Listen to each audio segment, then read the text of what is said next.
Bonjour à toutes et à tous. Donc pour commencer, je voudrais remercier toutes les personnes qui ont commenté mon premier tutoriel sur YouTube. Donc ça m'a fait très très plaisir et je suis désolée de revenir 2 ans plus tard.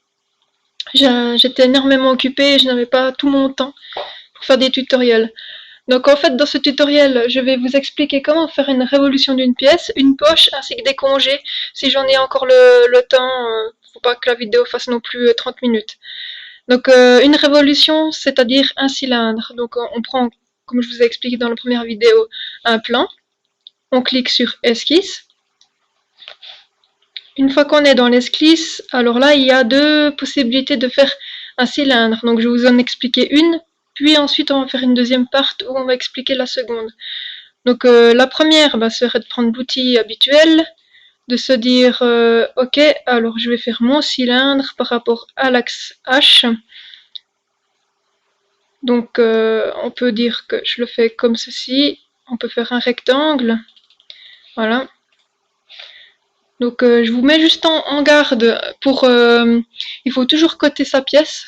Donc je vous rappelle que l'outil pour coter est le petit carré bleu.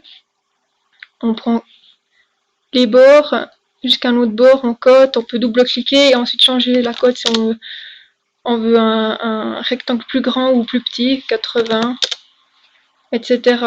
Donc le rectangle normalement il doit devenir vert hein, si vous voulez que votre pièce elle soit correcte.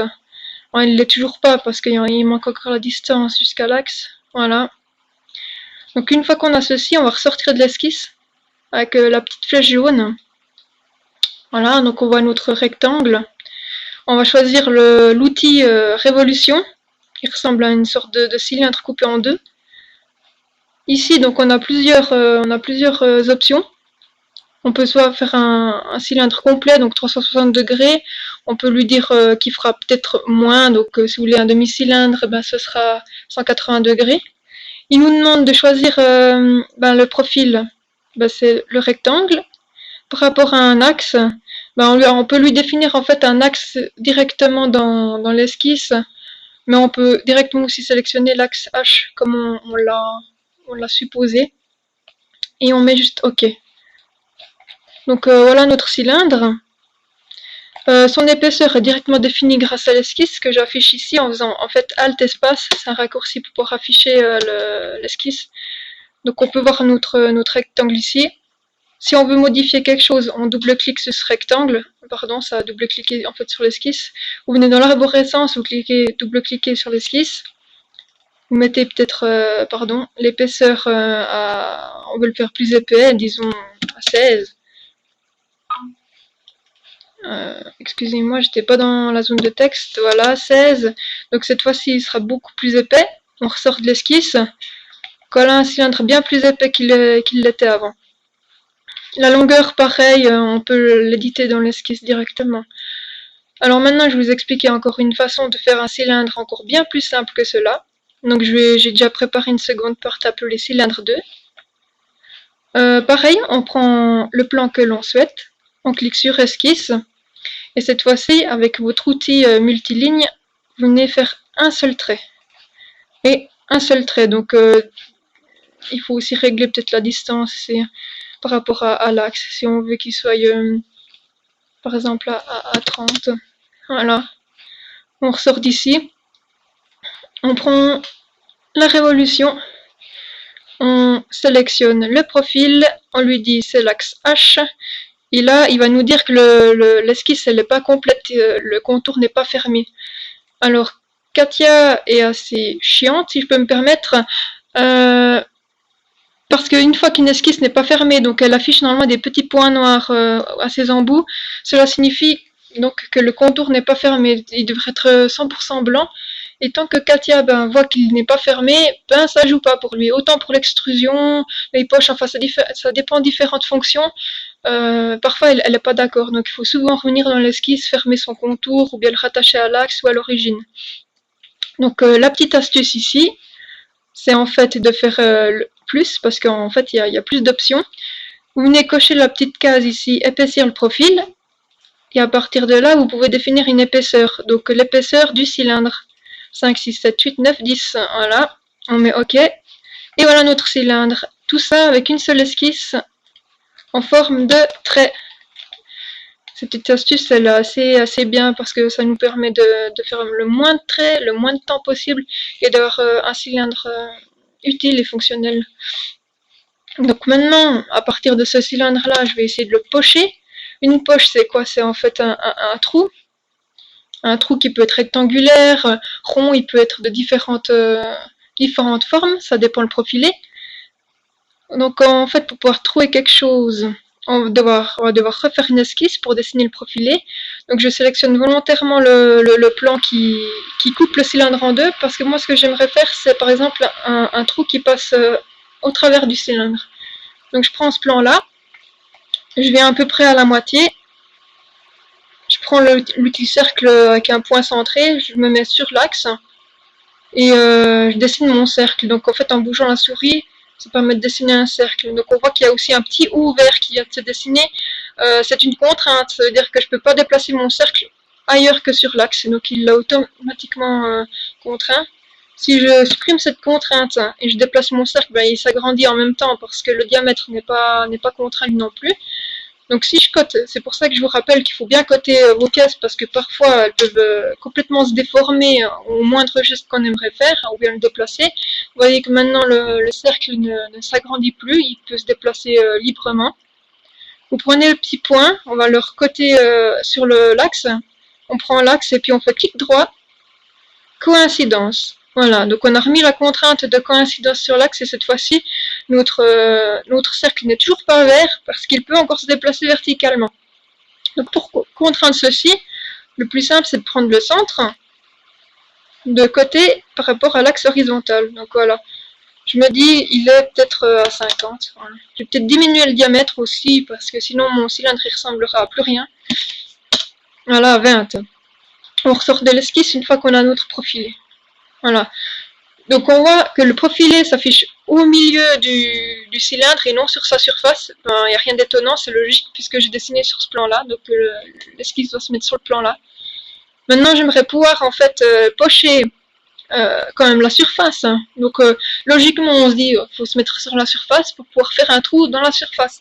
Mais non, on peut faire un trou depuis le centre, donc depuis le plan. Donc vous sélectionnez l'outil poche. C'est une sorte de cube qui est en fait complètement coupé. Enfin, il y a une espèce de poche en fait. On peut définir la profondeur, mais moi ce que je fais avant déjà de faire toute autre chose, c'est de sélectionner mon esquisse. Voilà. C'est très très visuel quand même, donc on voit vraiment ce qu'il va faire. Il y a une flèche orange sur laquelle on peut cliquer. Ça permet d'inverser le sens sans devoir venir ici inverser la direction. C'est pareil. C'est un petit peu plus graphique. On prend le curseur, on clique et hop. Donc une fois qu'on a ceci, on peut lui dire soit une longueur, donc on peut agrandir. Vous voyez que les opérations se modifient directement à l'écran. Donc il y a directement l'aperçu. Plus ou moins un aperçu parce qu'il montre ce qu'il va faire, mais on ne sait pas si ça va marcher ou pas. Vous pouvez cliquer sur aperçu pour voir le résultat. Alors, normalement, voilà, on voit qu'ici à l'intérieur, il a commencé à pocher, mais ça c'est pas un trou qui traverse le cylindre. On peut bien sûr lui dire 120. Il faut peut-être cliquer, voilà, il faut des fois cliquer sur l'écran pour qu'il mette à jour la sélection. Ça ne va pas lui déranger que la poche soit plus grande que l'objet, hein, si jamais. C'est juste que si vous avez un deuxième objet plus loin, ben, il sera aussi poché, puis c'est un peu embêtant. Donc, une fois que vous avez fait votre poche et puis qu'ensuite vous avez plein de fonctions différentes, vous voyez que votre pièce suivante elle sera amochée et puis vous vous demanderez pourquoi. Mais pourquoi ma pièce est amochée? Et vous comprendrez surtout pas pourquoi c'est la première poche, vous n'y penserez même pas en fait. Donc pour pallier à ce problème-là, vous mettez ici jusqu'au suivant. En fait, jusqu'au suivant permet de s'arrêter à la prochaine surface. Donc très utile, ça ne va pas plus loin. Vous pouvez faire une deuxième pièce ou un tube ailleurs, il ne sera pas poché. Voilà. Autre chose aussi, c'est que moi j'aimerais faire un trou complètement traversant, puis éviter de faire une deuxième esquisse pour pouvoir faire mon deuxième trou. J'aimerais vraiment qu'il puisse avoir un axe, comme si je voulais passer en fait une pièce à l'intérieur, pas qu'il soit décalé non plus. Donc on fait de nouveau la petite option plus. On voit qu'en fait on peut aller dans les deux directions. Alors pareil, je mets jusqu'au suivant. Et cette fois-ci, on voit que deux cercles orange s'affichent de chaque côté du cylindre. On clique OK, et voilà, j'ai un cylindre qui est poché des deux côtés, et puis on le constate si on essaye de se mettre droit sur la pièce, qu'il est traversant et donc, comment dire, concentrique. Voilà.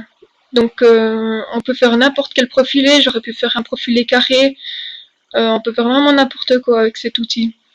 On pourrait aussi trancher notre cylindre, mais c'est pas très, comment dire, c'est pas très propre comme façon de faire. Vaut mieux reprendre l'esquisse de départ, améliorer donc la profondeur du cylindre et le retoucher plutôt que de faire ce que je vais quand même vous montrer comme petite astuce, parce qu'elle peut servir dans certains cas si vous êtes embêté dans Katia. Vous venez sur le plan en face du cylindre, et je suis rentrée dans une esquisse, donc vous commencez à avoir l'habitude maintenant. Je prends l'outil rectangle, je viens ici, je fais un rectangle vraiment pacoté, blanc, à l'arrache, comme on dit. Je ressors de l'esquisse, et cette fois-ci je fais pareil. Donc je fais une poche, jusqu'au suivant, plus, et puis jusqu'au suivant, les deux côtés, et voilà, j'ai coupé mon cylindre.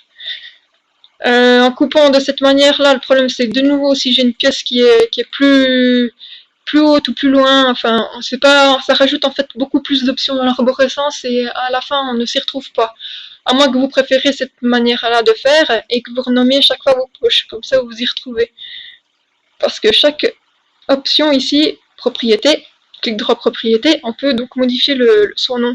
Je peux dire poche traversant cylindre, ou mieux comme nom poche coupant cylindre. Voilà. Comme ça, je sais que dans l'arborescence, c'est cette poche-là, et que je peux à tout moment faire Alt espace pour la masquer. Bon, le problème, voilà, c'est que cette poche dépend donc des références du premier, de la première révolution, donc du premier cylindre. Donc c'est pourquoi ça, il le cache entièrement. Donc c'est pour ça aussi que c'est pas une meilleure façon de faire. Je devais aussi vous montrer les congés. Un congé d'arrêt, non, c'est pas un congé du travail. Donc c'est un congé, c'est un arrondi. C'est pas un chanfrein, parce qu'un chanfrein, on peut définir un angle. Un congé, c'est si vous voulez arrondir des angles. Par exemple ici, ma pièce, c'est elle est faite d'acier. On voit que le coin, il sera trop abrupt. Ça veut dire qu'on peut se couper ou se faire mal. Donc les coins arrondis, on peut aussi les mettre sur Katia. Vous venez choisir le petit icône ici qui ressemble à un arrondi d'ailleurs, congé d'arrêt. Vous sélectionnez les arêtes ou bien les faces. Si vous sélectionnez une face, ça veut dire qu'il va le faire sur n'importe quelle arête que la face touche, en fait les arêtes de la face. Tandis que si je choisis juste une arête, il le fera que sur une arête. Par exemple, si je sélectionnais que l'arête du cylindre intérieur, voilà, il va sélectionner une, on peut sélectionner plusieurs, c'est-à-dire que maintenant si j'ai une arête ici sélectionnée, je peux en prendre aussi une autre, donc l'extérieur. Je vous mets en garde avec cette option, c'est que souvent, selon ce que vous voulez faire, elle plante. Ça veut dire que si le rayon d'arête il est trop grand et que la pièce elle est trop petite, il y aura des défauts dans la matière, du coup Katia ne voudra pas le faire. Donc je vous conseille toujours de choisir une seule arête, d'ensuite de faire aperçu, de voir ce que ça donne à l'écran, et puis ensuite de sélectionner d'autres arêtes. Parce que sinon vous ne saurez pas du tout quelle arête foire votre pièce, alors que vous avez sélectionné des arêtes qui sont correctes. Donc pour recommencer, et si vous voulez supprimer toutes les arêtes, on vient ici, on fait enlever la sélection. Donc c'est clic droit enlever la sélection, ça nous permet de recommencer à zéro. Donc je prends l'arête du milieu, je fais aperçu, on voit la surface qui va être arrondie, donc elle est pas mal grande, mais on dirait qu'il a compris quand même ce que j'ai envie d'y dire, donc on va faire OK. Donc voilà, on voit la surface, on voit même plus d'arête, en fait, la surface elle est lisse, on voit même un peu de lumière ici. Donc finalement c'est pas mal. Ça rend un côté dynamique dans Katia, c'est pas nécessaire à la construction, sauf si le congé est très grand, mais si vous avez des congés de 1, ça peut directement se noter dans les mises en plan pour la construction. Pas obligatoirement devoir faire chaque congé sur chaque arête, c'est vraiment du fignolage, donc c'est pour pouvoir être plus précis, faire une pièce beaucoup plus belle, peut-être des rendus. Donc voilà où je vais m'arrêter. Donc merci d'avoir visionné mes tutoriaux et j'espère pouvoir m'améliorer et pouvoir vous satisfaire davantage. Merci beaucoup, au revoir.